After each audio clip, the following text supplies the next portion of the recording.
mbokk yi ñu ngi leen di nuyu kenn ku nekk ci turam ak santam ñu ngi rafetlu baax seen ànd ak Ferlo FM Daara www.jolfactu.com waaye tamit di rafetlu baax seen ànd ak Africa 7 90.7 seen émission pencum Jolof mbokk yi ni ñu ko baaxoo di ko ànd ak yéen samedi bu jot ci Ferlo FM altine bu jot ci Africa 7 laata ñuy door mbokk yi ñu ngi baalu ak ñëpp di baalu ak ñëpp ci korite gi nga xam ne gi wala ci koor gi nga xam ne gi ci la ñu daal di génn ñaan yàlla mbas mi nga xam ne moo nekk ci réew mi te yàlla jëlee fi ci ni mu gën a gaawee tey ñu ngi wéy ni mbokk yi am ci mbégte bu baax tamit dalal ci beneen doomu boo xam ne doomu Sénégal la doomu càmm la waaye nag doomu Jolof la ndax kuy waxtaanee ki nga xam ne kii moom mooy Amadou Dikel Bah sa xel dana dem ci Pitel sa xel dana dem ci Namarel loolu leen lu am solo la sa xel dana dem ci Dooji dana de war xoox Amadou ñu ngi lay nuyu quand même wax dëgg yàlla di am mbégte dalal la way monsieur Dame maa ngi lay nuyu di la gërëm di la sant damay ñaan nag di baalu ak yàlla nañ yàlla fekkee bés bi déwén fekkee wér ak tal yàlla dàqal nañu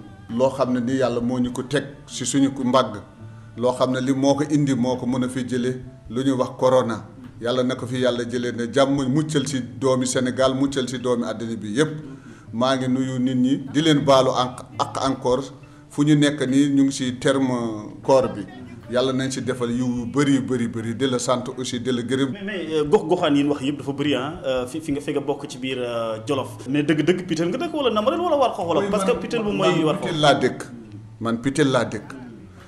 juddoo Pitel moo nekk ci commune bu war xoox. Pitel dafa xaaju ñaari xaaj découpage bi bu mu ñëwee dafa jël ñi yóbbu leen war xoox ñëpp lii yóbbu leen Dooji wante man fu may defee politique Labgar laa milité. Labgar laay def politique Jolof nag xam naa si lu bëri si biir Jolof wante man Labgar laay def politique wante Pitel laa dégg. alors dina ñëwaat te li gën a war a sax ñu dalal la Amadou Dikel mooy lu jëm ci wàllu càmm gi quand même muy nekk branche boo xam ne bu am solo la ci koomu réew mi waaye rawatina lu jëm ci li nga xam ne mooy coow li am bërki démb fan yii yëpp ñu génn ci ranch Djibolika nga xam ne projet fa nga xam ne coow li bëri na waaye ci wàllu càmm tamit aliment de bétail bi yu yëpp bëgg nañ ci daal di wax waaye tamit nitu média nga tey nitu média laa dalal moo tax xam naa ne du yomb ci man nekkoon nga RTS demoon nga feneen ak feneen lu la dugal ci mbirum média. woy man danaa wax ko ma formé mu ngi fii mu ngi dund dama musa addat honorable député yàlla na ko yàlla yërëm Mbaba Guissé ñu ñëw si benn meeting bi ñu ngi ko defoon l'Obélisque en 1996 ma yéeg tribune bi wàcc benn professeur boo xam ne bi mu ngi nekk université mu ngi den nekk Mbaba mu ngi nekk CESTI mu ne Mbaba xam nga xale bi Mbaba mu ne waaw kii xam naa ko ñoo ànd mu ne ma kii ku ko formé da nga am animateur bu baax kooku moomu formé def naa 6 mois en 96 ñu du man rek kenn am na ñoo xam ne ñii waa Jurbel lañ am na ñu bëri bu ñu génnee man daal rajo laa gënoon bëgg a def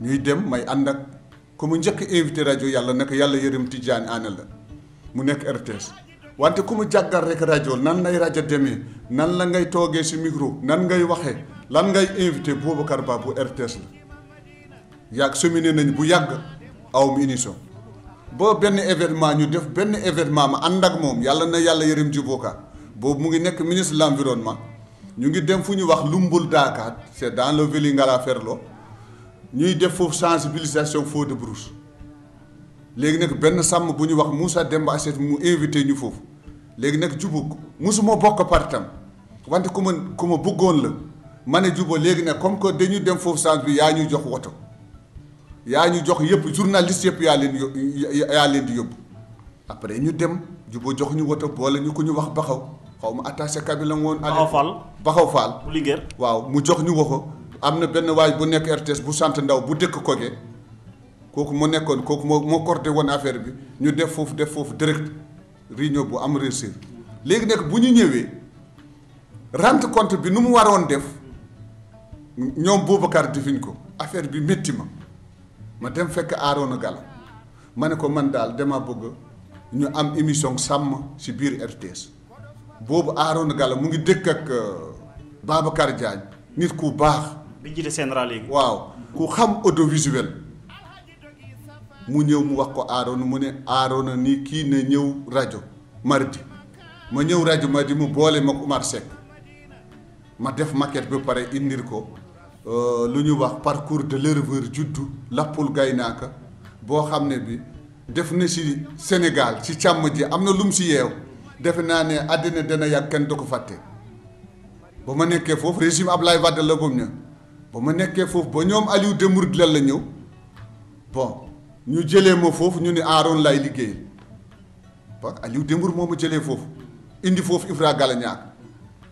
kon mbirum politique moo taxoon ñu génn. politique rek ñu jëndi foofu indi foofu Ifra Galañaak encore Aliou jëlee foofu Ifra Galañaak Abou Diop ñëwaat Abou Diop xam na nu ma mun si sàmm Abou Diop woowaat ma ba ma Abou Diop woowaat far ku ñu wax Adramani Ka nga jël taxawal benn société bu ñu wax société action simplifiée. loolu yàgg na. non ren. bokkut ak su du mel SA bi wala. SAS bi. bu mu taxaw. boobu maa ngi ànd ak Abou Diop RTS. léegi nag le ministre élevage a compte cette rencontre là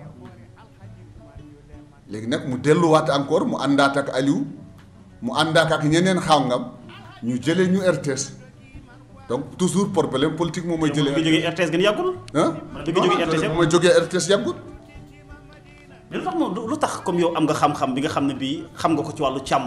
di ko waxtaanee nit ñi di la bàyyi xel wàllu politique xëy na mais yow faroo woon fenn est-ce que faroo woon fenn it fare benn boor. wax nga wax bi dañoo bëgg mu wax lu leen neex man lu ma gis lay wax lu ma gis li loolu laa mën a nettali mënuma di nettali lu ma gis est-ce que su fekkee léegi joxoo ma programme defoo ma dara.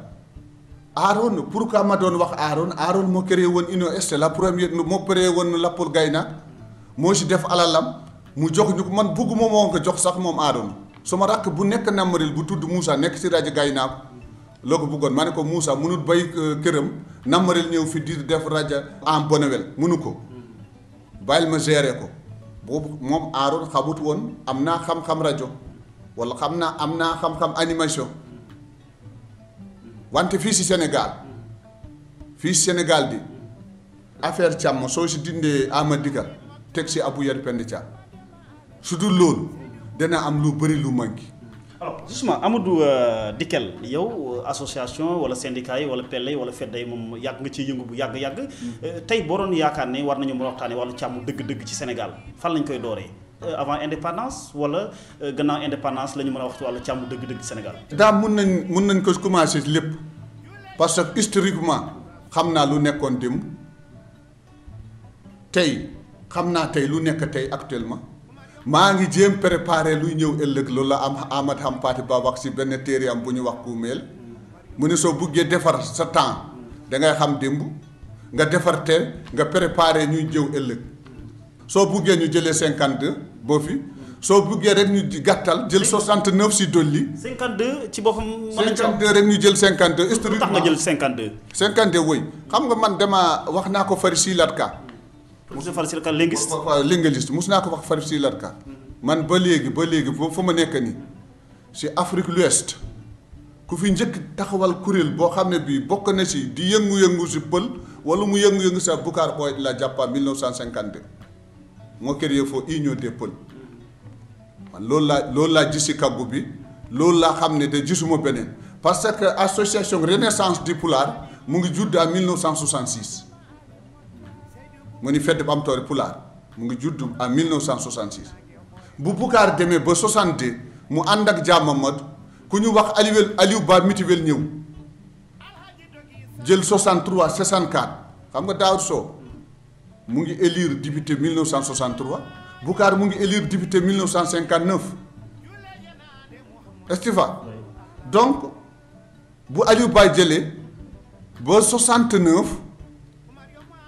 ba 70 72 76 Samba Yar ñëw coopérative des éleveurs mun naa la ko toppal ba ma ñëw ci SAS donc xam naa ci lu bëri loo xam ne dem ko gëstu fekk ko ci kàggu bi. alors gannaaw 1952 yaa ngi tamit 1969 tamit mën nañ faa dooree. lu tax.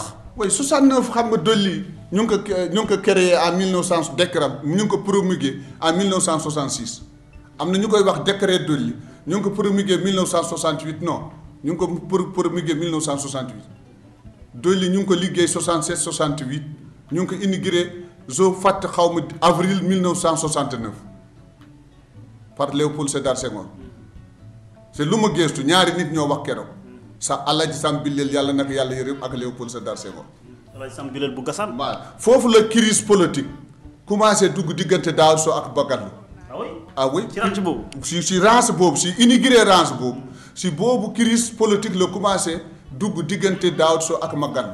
fàttali ñu un peu ci lan nga si jàppoon parce que histoire da koy bind ni ngay wax. oui xam nga lan la si jàppoon xam nga boobu kii moo nekkoon ministère développement rural Habib Thiam boobu amuñu ministère de l'agriculture ministre développement rural lañ yore woon.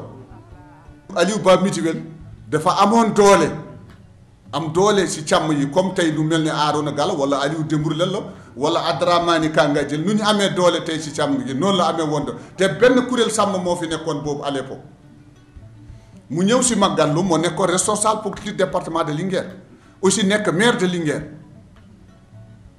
mu ñëw si Magadlo mu ne ko damaa bëgg a dolli ñu jox ko Saalum.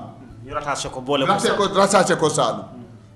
mu waxtaana ko ak Habib Thiam ak Magadlo ak Aliou Ba ba ñu déggoo waxuñ ko Daouda Sow Daouda bu mu jógee Dakar ba ñëw Linguère la commencé yëg affaire bi Daouda nag affaire bi métti ko jël ko nag mu ni sàmm yi nañu dem dolli képp ku mu fekk foofu nañ ko génne par renseignements généraux yi jot affaire bi jox ko Senghor mu ni dolli bu fa kenn fanaan ci biir dolli bu fa kenn fanaan. parce que xam nañ ni docteur Daouda Sow doon waajal. voilà léegi nag fekkee Birame Ndiaye mu ngi ànd ak Aliou Ba Mituwel Birame Ndiaye ak troupam ak nitam dugg nañ militaires yi fekk ko foofu génne ko ñu génne ko côté buntu Aliya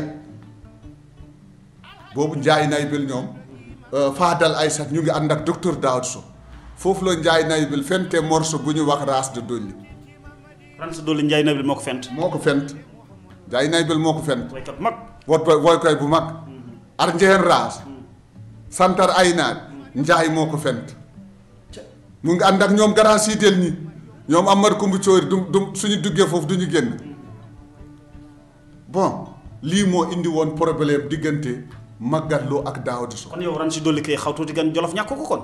way dolli foo ko gis événement la balaa maa ñëw de si 2003 am na lu bëri yu nekk si biir dolli bon bref ñu jàll foofu loolu xam jot nga si benn expérience quoi loo xam ne lii waxuma de dégg la wante loolu gëstu naa ko ba jot ko xam nga histoire nag da ngay xam fii rek keneen xam fi xëy na am na ku ma gën a xam lu gën a xóot loolu wante li xam naa ko crise politique diggante Magadlo te Magadlo ak Daouda Sow wote wuñ Magat moo bay Magat moo démissionné responsable politique département de Linguère xàccoo wuñ. alors mais projet bi ñu bëggoon def wii di ci Ngol ak bi ñu defal ci bu nekk bi wii di ci Ndóol loolu projet allemand la ñooñu ay allemand lañ dañoo ñëwoon di jàngal nit ñi nan la ñu def ba nag yi mën a am doole am meew ñu def ay périmètre yoo xam ne guddut ay hectares yu bëriwut. xam naa ñuy waa Allemagne lañ ñii nag waa Amérique lañ xëy na. mais non Allemagne la ñooñu ay waa Allemagne projet vide bi ay Allemagne ñoo ko def. exactement mais lu tax réussir par exemple bu ñu bëggoon def ci vide. xam nga réussir ñu ko buñ ko defee yàlla dafa def ñaari crise daanu suñu kaw 84 ak 85 xam nga en 1973 lañ commencé am benn sahélien boo xam ne bi crise sàmm boo xam ne bi kenn mënu ko natt kenn mënu ko fàtte. léegi nag ñoom bu ñu gisee boobu ñu ñëw nag fekkee dolli taxaw na xam nga 69 dolli mu ngi taxaw ñoom nag ñu ni nañ gën ñoo Allemagne ñu ni nañ gën a jege sàmm yi wan leen benn expérience boo xam ne bi mun nañ ko def ñu dund bu baax ñu lekk bu baax ñu faju bu baax ñu jàngal seen doom loolu moo tax ñu indi les projets de Wiede ci Ngoli yoo xam ne 4 koye yëpp amoon na bu Mbaan amoon na bu Thielé Boubacar donc dolli Senghor mu ngi jëlee expérience bi en Amérique. Amérique la ko jàngatee. foofu la ay Californie la demoon fàtte naa date bi. wala fan foofu la demee foofu la gis expérience bi mu indi ko fi. te su ma juumut barbar bi bu njëkk bi taxaw les techniciens américains ñoo ko taxawal. alors danaa ñëw ci ranch bu Doli bu baax Amadou dikkal ñu xuus ci mais bëgg naa ñu waxtaan ak yow ci li nga xam ne mooy syndicaliste yi. xam nga syndicat éleveurs yi moom léegi bëri nañu xëy na ñi ñu xam ak ñi ñu xamul sax am na ci ay association léeg-léeg ñu ne syndicat dafa am wuute lu ko am. non xam nga fii ñeenti syndicat ñoo fi am. yu ñu xam. ñeenti syndicat éleveurs ñoo fi am wala juróom dégg naa benn syndicat judd na côté Jolof ay les jeunes la les jeunes Ablaye Ka. siw gu mu xam dental ay noonu.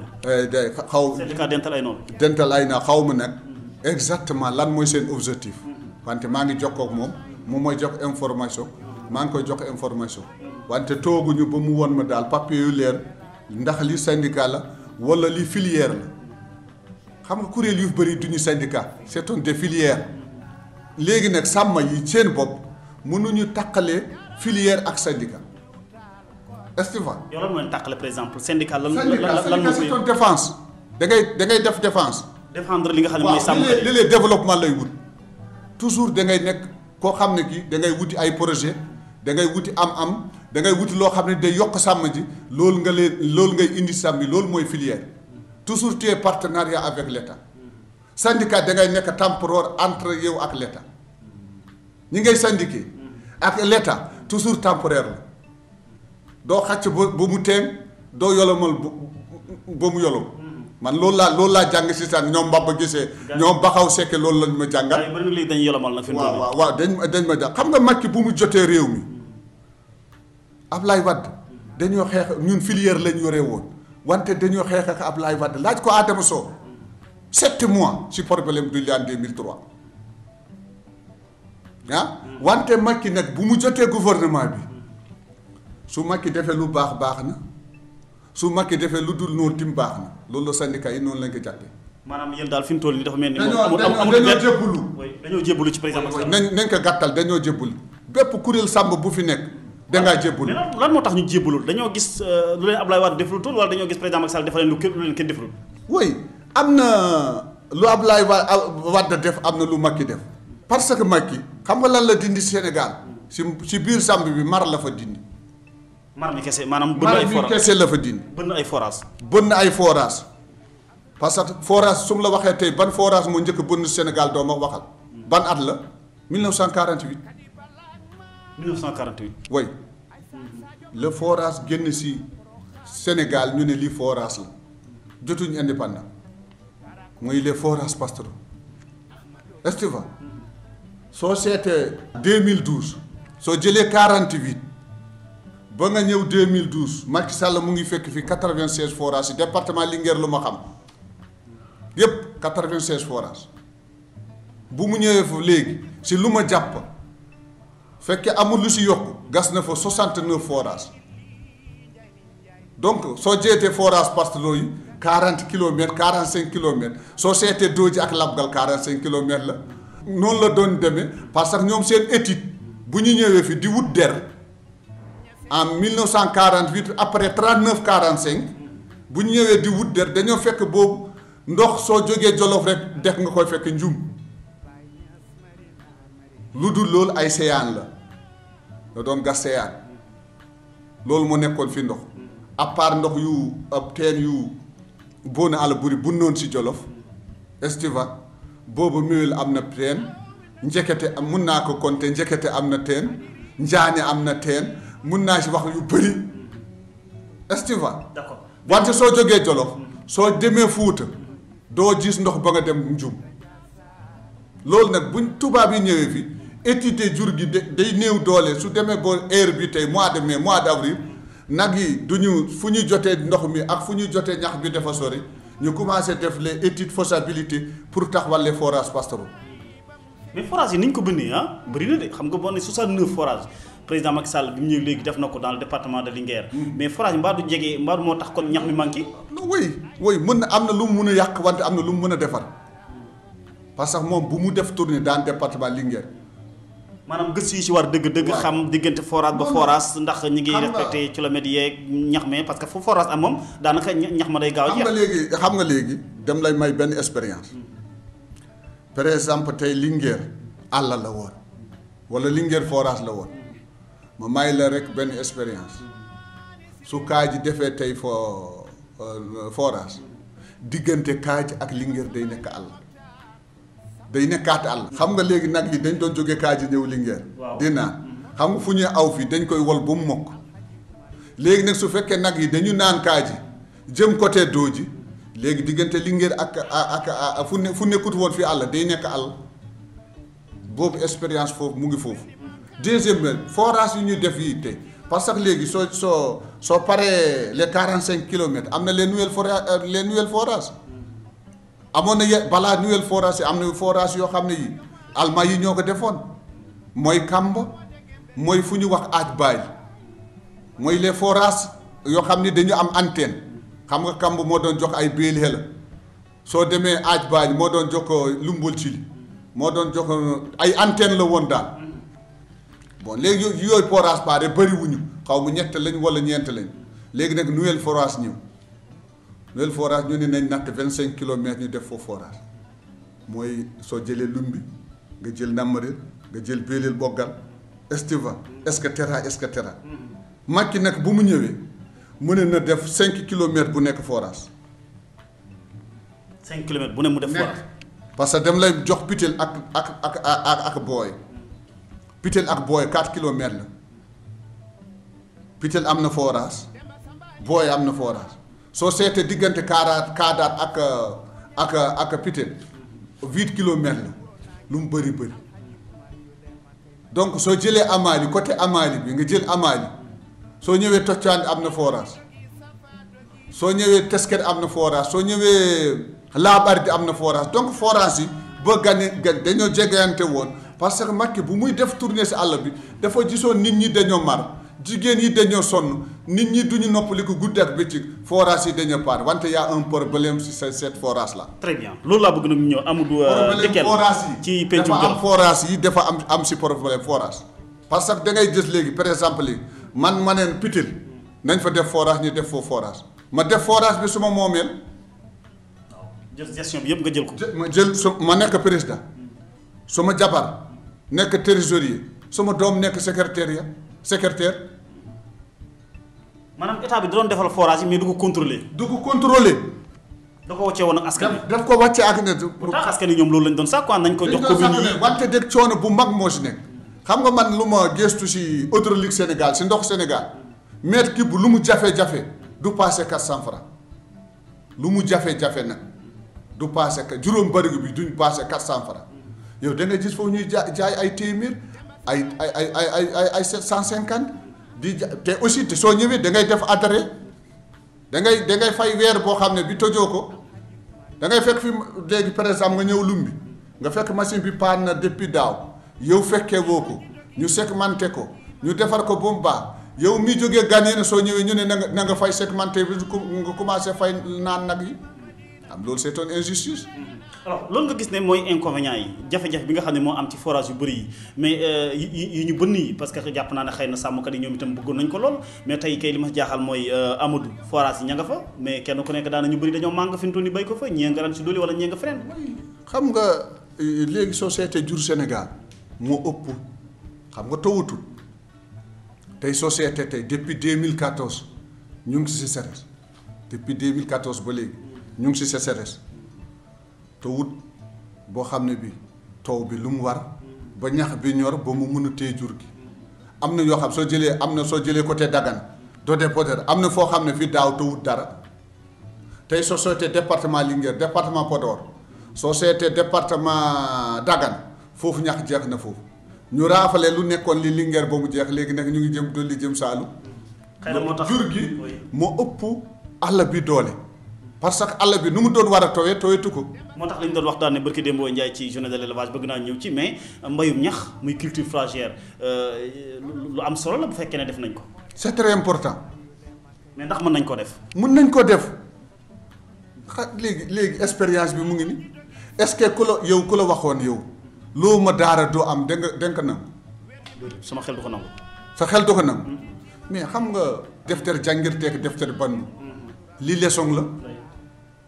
dafa am lu ñu ci war a jàngat. gis nga crise bi waxuma Afrique daf fi war a jógee waxuma càmm Sénégal waxuma mbéy Sénégal wante Afrique daf fi war a jógee faw mënal boppam dafa war a gis nga dañal e ɓamtaare wonaa gootum par ce que da ngay dem ba tase benn sàmm fekkee àdduna si biir mu ngi ko yore yow nga jàppee ke kii amul dara dafa ñàkk fekk mi ngi yor alal ju du jeex.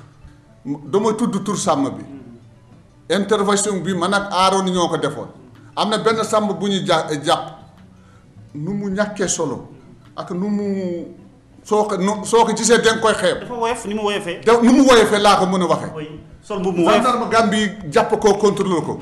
fekk si moom téeméeri million ak juróom fukki million ñu ne kii moom mun xaalis bi def ko sàcc.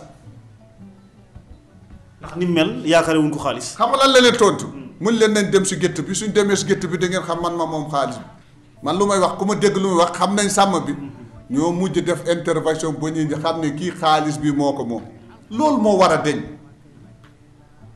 doo yoree alal ba mu bëri ñu gis la te duñ la xàmme yow am nga alal xam nga wax naa la ndox mi bëri na wante des na santé bi des na éducation bi des na aussi l'environnement bi des na soo gisee tey kuy naan bul faale kay jàngul.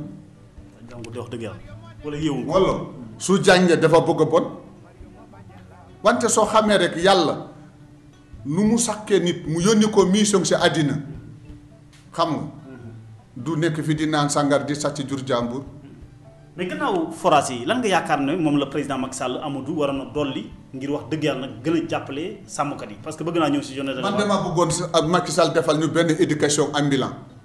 éducation ambulant mooy lan ambulant mooy dox di wéy di dox di wéy waaw. voilà parce que gis nga ñu ngi wax élevage moderne wante gis nga lu nekk li Sénégal suñ ko def route ba mu baax ba ñu xam ne mën na dindi joote ci Sénégal loo indi loo si teg day bon parce que fondement bi baaxul. éducation ambulant. éducation ambulant il faut sàmm yi jàng il faut sàmm yi jàng expérience bi mu ngi si sous régional bi. mais li ñu wax mooy école yi am na mais xëy na dañuy màng ba dañuy màng ba dem na mu wal la rek man ak Idriss Diop def nañ tournée. maire Labgar def nañ tournée si Labgar juróom-ñaari école ñu ngi leen tëj. parce xaw ma ndax tuuti na ko ren. Kaadaar ci la bokk. lumbi booli mi ci la bokk. lumbal ji bi ci la bokk man ak moom woto ak woto soo fekkee ñax amul amoo cantine scolaire amul ñu mun des ci dëkk bi toggal xale yi encadré kuy jàngale ki mais dañu mën nga bay foofu kuy jàngale kooku day ñibbi donc il faut ñu am benn éducation ambulant sàmm yi suñu màggee nañ seet benn koo xam ne kii nan laa koy tuddee ku mel ne Arouna Demba Wuldu koo xam ne kii jàng na toll na si jàng ñu koy fay salaire minimum mu ngi amee juróom mu ngi amee nagam mu ànd ak tableau am mu ànd ak matériel am suñu màngee mu topp leen ñu bëri su ñëwee mu regroupé leen suñu wàccee suñu defee lu ñuy wax li ñàppee ji xam nga ñàppee ji wala def lañ wind yow te nga wàccee tableau nga ne élèves yi ñëw leen suñu demee nga dem topp leen loolu mooy éducation ambulant. comme ci misaal tey rek ren ci dolli am na école yu fa nekk. voilà école xale yooyu suñu ñëwee nañ leen institut si école yi nañ seet fan lañ toll ñu duggal leen si école yi. parce que mën nañuy sàmmi di jàng. oui mën nañ sàmmi di jàng il faut ñu seet nan la ñuy jàngee gis nga sàmm bi tey c'est un monde du capitalisme yow xam nga ko il faut ñu seet nan la doomi sàmm yi nan la ñuy jàngee nan la ñu fajoo. suñu demee ba gis nga am na lu nekk université tey am na lu nekk tey université tabaarikallah macha allah suñu génnee dana am lu changé lu bëri si sàmm bi parce que dem leen di rencontrer damay waxtaan moom am na lu nekk seen xel am na loo xam ne mu ngi xasan si seen mbàgg su fekkee am nañ la ñu bëgg suñu delloo dañuy am lu ñu jëriñ càmm ji danañ am lu ñu jëriñ aussi mbéy bi. en tout cas lu am solo may nuyu waa MEF nga xam ne mooy mouvement des élèves étudiants Fulbe ñoom itam am nañ taxawaay bu am solo alors Amadou Dikel maa ngi woon ci syndicat yi ndax yow itam ci syndicat nga bokk parce que yaa ngi bokk ci Union nationale des organisations du Sénégal Arouna Gala moo ko jiite. yaa ngi gis sa bopp ci syndicat bu ba tey wala. oui maa ngi ci man maay seen porte parole ba léegi maa ngi ci seen porte parole ba léegi man maay porte parole UNOS démb sax ñu ngi jokkantele woon man ak moom man ak Arouna ñu ngi placé nit ñu ñuy présenté dans les départements pour affaire aliment bu président Macky Sall génne bi pour affaire nu ngeen koy waxee aussi min kam mbiyat ɗum kono koko horana corona bi rek horana mbiyat ɗum si pulaar koko corona comme ko horona léegi ñu ngi placé nit ñi dans les départements am na ñoo xam ne moom xam nañ leen ñu ngi si département loolu amul benn borom wante su niveau de Dakar démb ñu ngi doon waxtaan pour mu placer nit ñu mën a présenter kuréel bi foofu.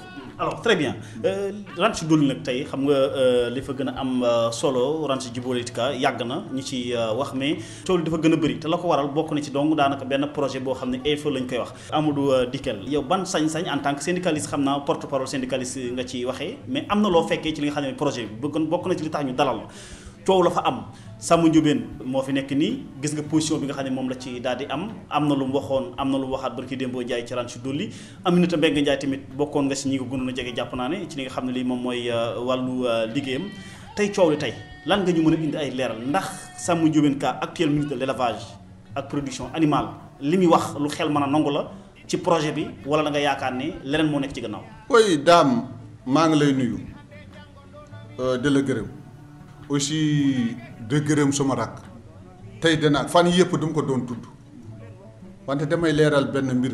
kan si man kay Samba Ndiobène. daaw ko tudd.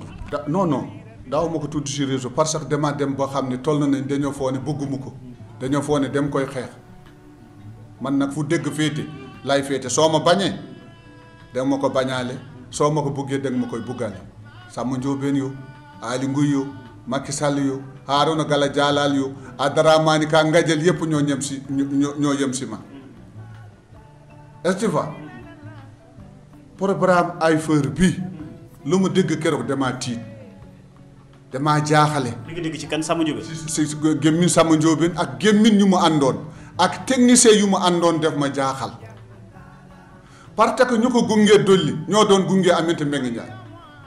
ah technicien yi la. non déglu ma xam nga ministre damay wax ministre bu mu defee erreur première bu mu ñëwee mu ne gisul dossier bi première erreur bu mu def bu mu ñëwee dafa wax gisul dossier bi stable am yow mi dégg nga ko man dégg naa ko wante lu dolli nag danaa si ñëwaat mu ne gisu ko Fari Bondu Sow moo ma woo mu ne ma Amadou man de laaj naa ministre bi suñu rakk bi wante projet EFE mu ne fekk ko stable mu ne xew si ma ne ko xew si gu ko gis keroog bu mu ñëwee dolli maa ngi ko seetaan télé dafa wax dossier bi si table am la ko fekk te yow déglu naa émission am fii mu ne gisul dossier bi ñaari wax yow nan nga koy xamee dem koy ñaan ngir yàlla ak rasulullah dem koy ñaan en tant que mag en tant que xarit en tant que aussi que ma bëgg Sénégal Mbaye Diouf moo fi gën a njëkk a nekk ministre délégué topp si ku ñu wax Sànni Mbaalo moo njëkk fii am ministre tutélaire bu mu jógee Papa Diouf bu Bambey ñëw mu jóge fi Habib Sy ñëw Habib Sy jóge fi Yar Ahmed Diallo ñëw Yar Ahmed Diallo fi Oumou Khayri Gueye ñëw ñaari yoon balaa Ahmed Sall Hamad Sall parce que Hamad Sall moo remplacé Habib Sy ministre de l'agriculture ak l'élevage Hamad Sall jël ko mu jógee foofu Oumou Khayri Gueye ñëw ñaari yoon Aminata Mbengue Ndiaye ñëw moom mu commencé ñëw gis nga nit lu mu mun a nekk ñun dañoo bëgg mu dajale ñu dañoo bëgg mu boot ñu dañoo bëgg mu jàppee ñu duñu noonam. ñoo xam nga léeg-léeg li ñu leen bàkkee Amadou mooy ñu bëri intérêt rek xëy na ngeen di dox non man syndicat la ñëw ma parce que teguma ci wetam ak yooyu. moom xam na su doon intérêt laa koy toppee dum ko bay. ah toppoon ko non du yaa ngi yéen àndoon. ñoo àndoon. wante lu tax nga ba ko su lu ma xam dama taxaw. parce que su ma amee yow si yaakaar dem la may parce que sa intérêt Amadou. non du intérêt su doon intérêt mi topp ko. waaw parce que syndicat yu bëri dañ leen koy bàkkee non parce que ñii ñi ngi faral diw ñii ñi ngi faral diw. billaay tallaay su ma jëlee tey téléphone ma woo Samba Ndiobène ma ne ko yónni ma 150 000 mu yónnee ma ko moom xam na ko booy bu mu ànd ak bu xees bi na la tudd. Abdou Ka xam na ko su doon loolu rek dum ko bay su doon loolu du xam nga lan moo tax ma bay ko doo yoree bagage jàmbur moomoo ko nga toog si digg réunion nga ne yow doo wuyu téléphone. loolu la wax dafa day ak yéen na du wuyu téléphone. ci biir réunion lañ ñu ko wax. mais am na lu tax xëy na am na fu mu ko teg. fan la ko teg amul fu ko teg su yoree poosam lu muy may ama dikkal wala su yoree alalam lu muy may ama dikkal loolu mun na wax man dama wuyu kenn téléphone wante lii c'est un ministre de l'élevage addina bi yépp moo ko moom dégg naa keroog mu ni dollu Sénégal gépp moo ko moom ministre bi Sénégal gépp moo ko moom nekk naa si gis nga xam nga. maanaam da nga ko doon xam nga lan moo ñu boole woon ma xam ne lan moo ñu boole woon damaa ñëw gasaan réunion ñu ne dolli làkk na ma jël sama téléphone woo ko jëlul ma woowaat ko mu jël fekkee mu ngi màggal Daaru Musti ma ne ko boobu wax ma ko gasaan laa nekk de ma ne ko dolli de ñu ne mu ngi làkk maa ngi toog ak Ahmad Jubayr maa ngi toog ak Lugg maa ngi toog ak ku ñu wax Mamad Jibi maa ngi toog ak ku ñu wax Cukleel Caani mu ne danaal dans 10 minutes danaal waaw mu woowaat ma mu ne ma léegi maa ngi woo ministre de l'environnement maa ngi woo ministre de l'environnement ñu ngi ñëw dolli maa ngi màggal Daaru Musti maa ngi ko xaar Touba ñun ñu continuer suñu réunion ñu dem ba si tuuti mu woowaat ma mu ne ma man de woo naa gouverneur wante mu ne lakk-lakk bi amul solo donc ñëwatuñu wante maa ngi dem lay wax man fan lay jàppee nekk ak fan lay bayee nit man ma def suma réunion gasaan ba pare ma départ ba ma ñëwee ba Touba ba fu may yéeg corniche bi jëlaat corniche bi jëm Dakar chauffeur ba ma àndaloon mu ne woto bii de mu ngi lay signaler ma geestu fekk mu droite mu taxaw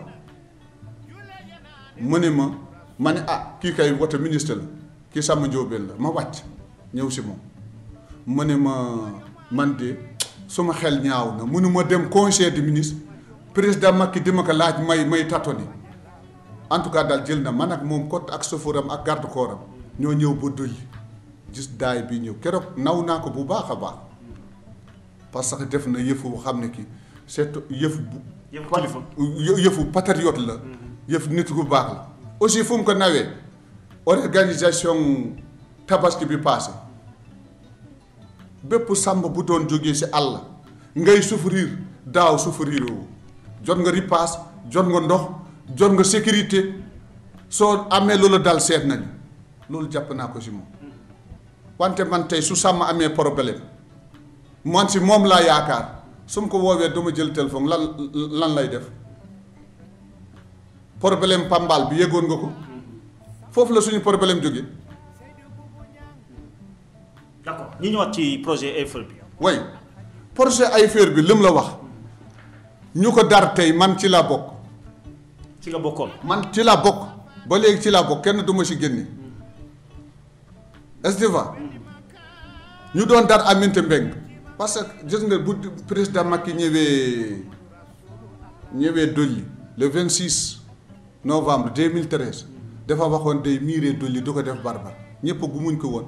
ñu ngi koy sant bu baax président Macky Sall bu mu demee ba sori si gémmiñ Aminata Mbengue Ndiaye moom ma wax ministre nu président wax na benn société bu jógee Amérique na dugg dolli seet lu mu mun def foofu bu mu ñëwee AIFER bu mu ñëwee ñun ñoo doon ànd ak Aminata man sama kuréel ci la bokk Aaron Gala Jaalaal ci la bokk Aliou Dembour Lella ci la bokk Ismaïla Sow ci la bokk ak keneen ci la bokk ñoo doon dem di négocier projet bi. li ngeen di négocier mooy lan. dégg maa ngi ñëw léegi. dem la koy faram fàcceel ba mu leer. bismillah bu ñu ñëwee ñoom AIFER bu ñu ñëwee dañoo wax léegi suuf bi dafa baaxul dafa dee première volet dañu seel dundulaat suuf bi.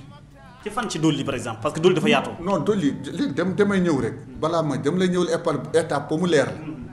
dañuy ñëw pour dundalaat suuf bi parce que suuf bi dafa am cancer du sol léegi ñax bu baax bi mu ngi si suuf wante taw bi mënu fa egg dafa bari ay kekk karaaji loolu mooy premier volet bi bu mu demee ba yàgg Aminata mu ne comme projet bi 4 milliards ak demi nañ si duggal village Thiel ak village Gassane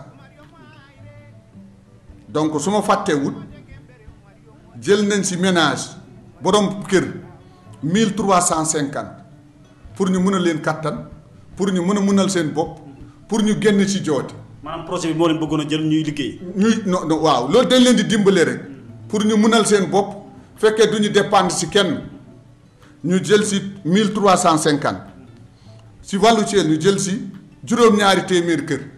muy 700. way 700 Gassane 300 Dolli 350 muy 1350 ñii dañ leen di dimbale ba seen dund gën a yëwén ba seen dund gën a baax ba ñu mën a toog ñu mën a jàngal seen nit ba ñu mënal seen bopp lii projet bi wundoon na ko ñu ne nag ñaar ngeen soxla ñu ne soxla nañ 16000 hectares fukki tool ak juróom benn xam nga Dolli dafa amoon ay parcelles bu njëkk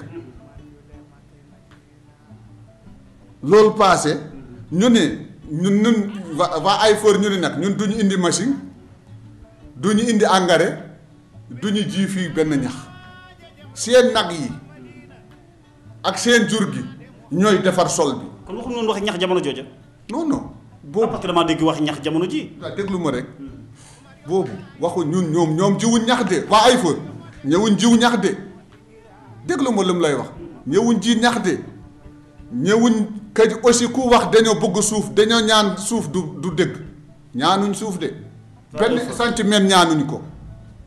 kon 16000 yi ñuy wax naan ay 200 300 dañ si def seen expérience. parce que seen expérience mu ngi jógee Zimbabwe ak Afrique du Sud di ñu réussir foofu léegi nag ñu ne nañ jëw 16000 hectares yi ñu jël ko pour mën a ko expérimenter seet def ko test su baaxee ñu continuer dans 96500 hectares 87500 hectares léegi ñu ne lan moo koy def ñu ne juróomi junni nag la ñu recensé ak benn nag ñoo war a wol foofu ba mu mokk boo suuf bi mun a nekkaat suuf. maanaam daal dañ ko def jofnde. jofnde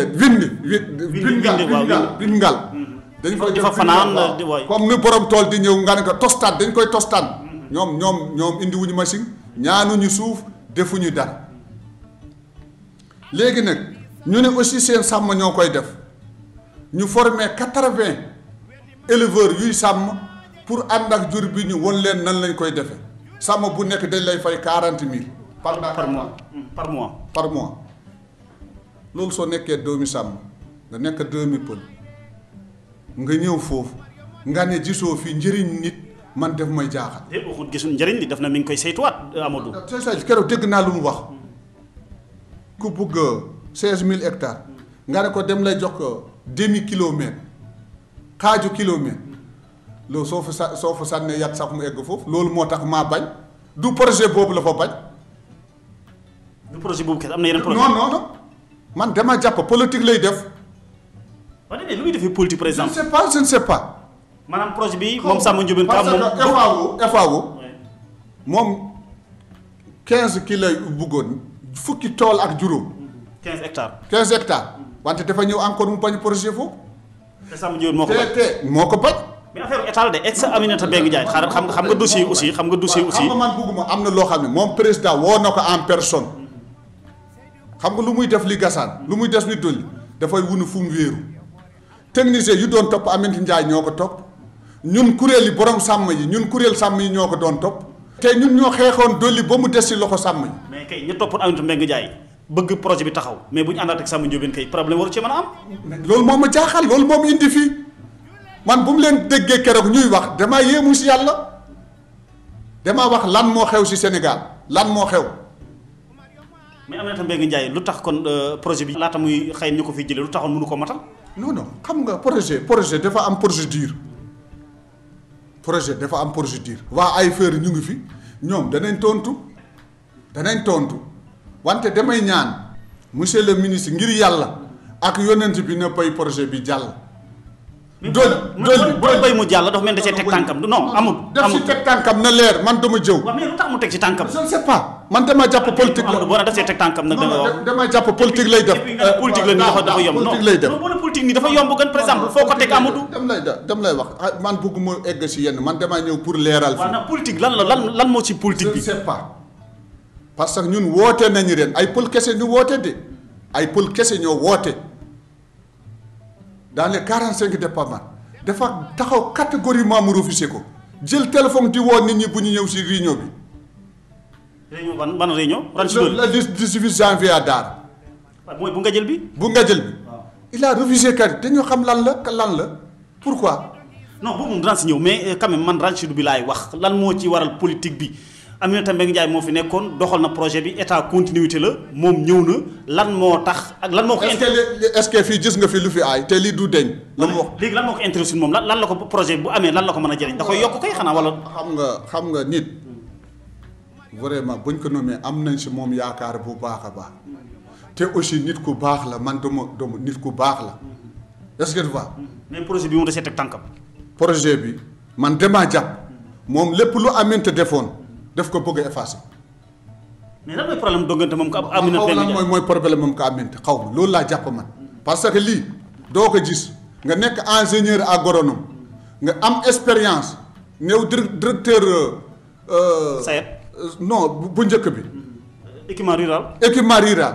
nga dem Sayet am na benn waay bu mu woo mu ne ma Samba Ndiobène den ko bañ ma ne ko yàlla bu ko yàlla bañ wante ma ne ko bu mu nekkee directeur Sayet est-ce que wax naa ak Samba mu ne ma déedéet ma ne ko bu mu nekkee équipement rural est-ce que wax naa su moom ma ne ko Samba suñu alal la yore dafa yore suñu alal mu ne du wax ak ñun suñu wax ak ñun nag danañu dégg.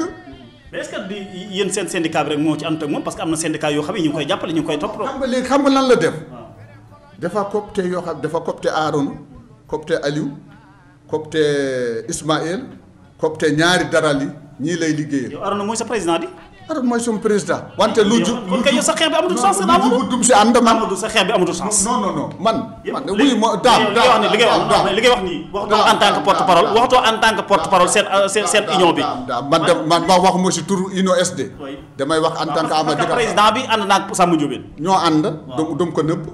parce que moo doon ñun ñoo doon ànd ak Aminata Mbengue man ak moom ak Aminata. wala seen intérêt moo nekk moom Aaron 2003 il est bâti bec ak ongle pour dolli des ci sàmm mais su amee Aminata tegee projet bi baaxul naka wi Aminata projet bi baaxul. sa jamono jooju. depuis début balaa ñoo former les 80 personnes estiva. te ñii formé nañ leen pare. ñii formé nañ leen ba pare naka wax Aminata projet bi baaxul naka Ismaël wax projet bi baaxul. nekk technicien ñu doon ànd ak ñi wax Aminata projet bi baaxul. mais Samba Ndiobène ka waxul projet bi baaxul de. non waxu ko wala da ngaa dégg fu mu ko waxee. non kii daam. daam. man damaa dégg wax. dafa wax. bu njëkk fi gisut projet bi fekk ko ci table keroog dolli bu mu ñëwee mu ne taabal bi la fekk.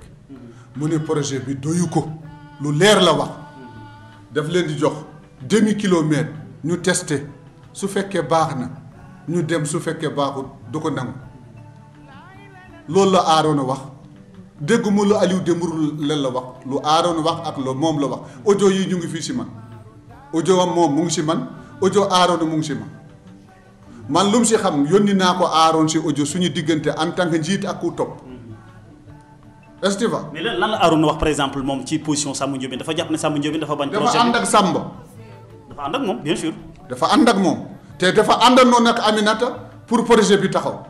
mais kii lan lay nuru bu boobaa nag léegi. je ne sais pas léegi c'est à vous juger man du man maa koy juger yéen a koy juger. donc lii am na syndicat yoo xam ne seen intérêt la ñuy daw kon la ñuy topp. ah déet moom loolu kay Amadou. waaye man non Amadou loolu dama koy wax. man mënu foofu egg. eggal foofu rek Amadou parce que. non man ki àndoon ak Aminata Mbengue Ndiaye ministre de l'élevage àndoon ak Aminata Mbengue Ndiaye ministre de l'élevage di doxal ab projet ne projet bi baax na tey kii ñëw waxagul projet bi. ñoom rek Dame Sow mu ngi foofu directeur élevage Aminata la àndoon Saako mu ngi foofu. mais ñun ay techniciens lañ moom mënuñoo bañ. mais mënuñu wax wante xam nañ lu baax ak lu bon. est-ce que tu vois Khadim Gueye c'est le dernier directeur en Doli c'est le dernier directeur en race de Doli su fekkee projet bi baaxut Aminata mu ngi ko def nañ ko wax sorti projet bi baaxut wante ay njaboot yu toll lim la limal nii di dem ba yaakaar li nga ñëw dégg ci sa tànk dafa am benn politique bu fa lalu am na ñu bëri bu muy dem dolli yëgulu leen. waaw parce que dafa am lu ko yëkkati woon affaire jur moo ko joxe xont moo ko yëkkati. mais joxe xont jur moo ko yëkkati woon ak naka lañ koy joxee projet AIFR bi yëkkatiwu ko xëy na journaliste ñoo ko laaj. mais ma ne waaw gis nga nit. fekkoon projet moo ko yëkkati xëy na dara woñ ci bokk ñi. daam li ma lay wax nii te war nga ko nangu de. daam ama sampoolel mu ne saa waawi yaa wat sek boo yi ko nattat boo ci tollee def ko boo weesoo mën nga koo bañ a man soo jógee di dem sàmm nga doomi sàmm nga si biir gétt lañ la nommé kenn du la war a jàngal leneen man ministre amul lan laa koy jàngal si sàmm.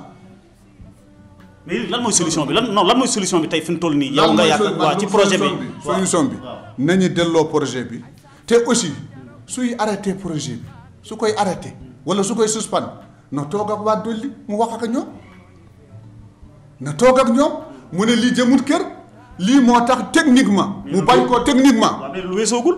non weesoogul kay Amadou. lan moo ci wees. waxtaan mën naa am. te nag dafa du xale dañ leen ba tere dugg ñu leen di boole ak policier est-ce que yuuxu wuñ ko foofu est-ce que jekk na moom mu dem dolli ñu ko yuuxu foofu tàcc moo fu war a jóg parce que foofu la bokk foofu la nekk foofu la ay mbokkam nekk te en tant que ministre républicain foofu lay nekk man lu mu la bëgg lu mu bëgg béy damay naan meew bi wante du mu wax sikket bi ni jaay lu ma bëgg béy damay naan meew bi noonu Samba lu mu ko bëgg ak Aaron lu mu ko bëgg su dégg jotee ma wax dëgg. lii c'est un acte de sabotage. li mu bëgg a def nii. li mu bëgg a def c'est un acte de sabotage. te aussi damay fàttali. non président Macky Sall laay wax. moom lu tax jotugul ci tool yi wala lu tax waxagu ci. kan. président Macky Sall mi nga xam ne président Macky moom xam na président Macky woo na ko en direct. woo ko ci nako ranch bi. affaire pour arrage de dolli bi. na ko li nga nekkee du dëgg. waxuma du dëgg de woo na ko de na toppatoo projet bi la ko wax waxuma ko du dëgg de. xam nga rajo xam nga Pignon. àddina lay wax ak. waaw. jël naa source bu leer. mais nee na risque yi ci am. risque yi est-ce que risque nañu tegal risque. sooy bañ da ngay bañ techniquement. doo bañ ci micro. da ngay teg techniquement. c'est un ingénieur agronome. mais technicien la ànd ak di. technicien yi ñoo ko nangu woon. technicien yi ñoo ko nangu woon daam. d'accord mais ñaari minutes moo ñu dese tey jàpp nañ ne xëy na yow itam sa problème dëgg ak moom ci Samba Ndiobène sa ñàkk gis-gis bokk na ca ndaje mi nga xam ne mii nga jël Abdourahmane Ka def na ko. non jamais de la vie jamais. déet yow wax nga léegi ñëw non jamais parce que nit ku nekk dafa am opinion ku nekk dafa am lu mu gëm. mais ñàkk teewaayam yow jamono jooju yow neexul woon. non du moom rek moo fa ñàkk a teew. Aaron Gala Dialal teew fa. waaw léegi lu tax na moom coow li ëpp ci moom. dañoo am problème ñu woo ko mu bañ ñu jël bu ñu amee problème Pambal loolu moo ma booleeg man damay wax ba mu leer su ñëwee si nga jël moom liggéey na ak nga jël ñaari at. moom Samba Ndiobène. man mi maa la ko wax. ci ban fànn. ci toolam yu nekk yu béeli xel moo ko expérimenté ci xam-xamam man loolu dum si dugg. Abdourahmane Ka moo ko jàngal Samba Ndiobène. non jàggul non moom dafa indi xam-xamam kooku dafa bëggoon moom loolu la xam loolu la ko liggéeyal man moo toog bureau nga jël mu ne ma fii liggéey naa fi 2 ans moom moo ko wax si gémminam maa ngi toog mu ngi toog est-ce que mais boobu tam dara ñàkk teewaay. non man ñàkk teewaay bi moom bien quand même. loolu doon ngeen ko méttilu fi mu toll. non doon ngeen ko méttilu Amadou. non méttilu Samba Ndiobène doon ngeen ko méttilu. non méttilu mu ko xam nga lan moo ma métti ñaar moo ma métti ñaar nit day wax lu mu leer man su ñëwee si mbooloo bi xëy na amul temps xëy na amul jotam dafa am lu mu kippe leneen wante sàmm yi fu mu teg fii sàmm yi ñoo ko fa teg su am sàmm amee problème na ko jot man foofu mooy suñu problème leneen du suñu problème du xaalisam du alalam du intérêt parce que su mu ko laajee laaj kay ñu jox la kay neex na man lu ma sàmm defal Aminata Mbengue Ndiaye defalu ma ko. ba léegi gisatoo intérêt ci moom. man damay gis fu ñu jëmalee sàmm bi laa gisul tey dafay war a dajale bépp sàmm si Sénégal def ko su surtout waa Doobi Jolof. mais defu ko pour yow. defu ko parce que su defee ñii di dugg ñii ñu leen di tere nit ñu koy yuuxu foofu loolu lan la jar te moom mu gën a leen nekk sàmm mu nekk seen mag mu nekk seen idole. alors mais xont bi moom yaakaar na dana jaar si yoon xontu jur gi. oui moom lan mooy objectif man lan lu ma jàng si moom lu mu jël na egg si sàmm bi loolu mooy objectif am loolu ku ko bañ da nga koy bañaale si moom lu ko ku ko bëgg da nga koy bëggale si moom est-ce que loolu mooy problème bi parce que tabaski bi ren man de aminte laa doon ànd laa doon topp ñuy dem wante wóor na mu wóor yàlla lu mu def si tabaski bi man musuma ko gis man nit lu mu def loolu laa lay waxal loo deful nag mënoo fexe ba nga jógee si asamaan mu waxal la ko. alors wàllu luuma daara. xam nga fi mu toll nii président Macky Sall sàkkoo na ñu tëj ko yemale ko ci département bi kilifa yi nekk ci département yi waxtaan nañ nee nañ mënuñ koo tijji. xëy na daral yi ndaw yeeg la ñuy xool nu ñu koy organiser mooy daw nii. loolu ban jeexantal la mën a am ci sàmm yi en tant que syndicaliste nag laay wax. lu baax la def damay sant lu ñu def li maanaam tëj gi parce que man si santé lay liggéey. absolument xam naa lu muy demee. yaa ngi Aristide Le Dantec. maa ngi Aristide Le Dantec. xam naa lan moo xew. gis nga initiative bu ñuy jël. xaw ma ndax préfet moo ko jël. xaw ma ndax maire daara moo ko jël. xaw ma ndax sàmm yi ñoo ko jëlal seen bopp wante dañ leen di sant. tey Linguère mu ngi am 6 cas. est-ce que te amuñ woon benn cas suñu ubbi woon loomo bi tey ñun nous sommes foutus. te man dama yaakaar léegi dama koy wax de ñu ngi janoon parce que information nu ñuy doxalee ni ci information corona bi def ma dese trop. maanaam ministère bi ni muy waxee. non nu muy waxee ministère santé nu muy waxee dafa des moom dafay foo ne kuy dégg français rek mooy am corona walla ku dégg wolof séeréer bi mu ngi foofu pël buy sàmm bi mu ngi foofu joolaa bi mu ngi foofu saraxulle bi mu ngi foofu tey su tey duggee jolof tey su duggee si biir sàmm bi yàlla nañu ko yàlla tereel ñoom dañuy jeex. parce que li ñu wax xamuñ ci dara. xamuñ si dara lu ñu wax dégguñ ko. da ko waroon tekk ci kàllaama yëpp. soo ko waxee wax ko si pulaar wax ko si wolof wax ko si séeréer ou bien nga jël moyen bi jox ko les radios communautaires ñu nekk ci si liggéey ñu jël xaalis jox leen yéen nga xam ne dañ leen di jox ngeen di wax langue yëpp ku nekk xam lii ma am na ñoo xam ne gumuñu ko. gumuñu corona am na. benn waay dem ma woo tey wax ma mu ne ma wax ma nan lay maladie bi def si nit si pulaar laa ko wax mu ne loolu kay musiba la est-ce que kooku suñ ko waxoon maladie bi dana nekk si pour 14 jours de suñ ko waxee si pulaar bakkan lay duggee wala gémmiñ wala nopp. dana mën a moytu. xamuñ sax soo jëlee tey ku ñu wax Adraman Demboul xamul sax nan la ñu takkee masque ak nan lañ koy tekkee doy na waar de. suy raxasu xamul nan lay raxasoo. mun na raxas sax yokk problème maa ne dañu say waa département Linguère ñëpp nekk bay wuñu kenn tëj daral daara bi man daal aussi lu ministre Aly Ngouille wax nit ñi nañ julli fii bu kenn dégg Dakar ànd naa si moom nañu des Dakar parce que maladie bi mu ngi centré diggante Dakar ak Touba fii la gën a bëri fii la gën a am doole parce que nit ñi dañoo bëri pexe dañ lay wax toogal doo toog nga seesi pexe dem Touba ku jógee ki Linguère fan la ko jële fii si Dakar la ko jëlee donc da ngay aussi doo joxe information bu baax même su la dara dalee waxal man mboy naan laa demoon soo ko nubbee da ngay indil nit ñi problème parce que piste bi da nga koy brouiller. waxtu yi jot na xam naa ne Amadou Dikkal amoon nañu mbégte wax dëgg yàlla dalal la ci émission pencum Jolof. merci jërëjëf Dame maa ngi lay nuyu aussi maa ngi ñaan baalu ak su fekkee wax naa loo xam ne li luy gaañ nit na may baal du loolu moo sama jublu parce que kuy lekk su tibbee benn dànk bi rey ko du loolu moo nekkoon objectif biir bu fees moo nekkoon objectif wax yombut te aussi ngay wax discours boo xam ne bi miinoo si làkk boo xam ne guddal wax même lu may soo déggee nu may waxee rek nga xam ne wolof bi mokkut bu baax donc maa ngi baalu ñëpp waxewuma aussi pour bañ nit waxewuma aussi pour contre nit si suma bopp laa njëkkee damaa wax ay feur bi ñu doon am ànd ak aminte ñoo ànd ak aminte ba ñu nangu ko ñu doon ànd ak tey ministre élevage ñoo ànd ak ministre élevage ba mu suspendi ko y a un problème. merci. ñu ngi koy gërëm di ko sant bu baax Amadou Dikel Ba porte-parole Union nationale des organisations du Sénégal. waaw tey ni ko porte-parole tey moom ñëw fi ngir porte-parole tey ñëw fi ngir porte-parole parce que sa waa ji moom aaroon moom ma nga ca sàmm. waaw waxtu jot na Amadou. damay fàttali bu ñuy xeex dolli pour mu des ci sàmm. dans les 14 régions Gàll Aynaab. ñaari Gàll Aynaab lañ àndal bu Dakar ak bu Kees. bu Daara bokku ci.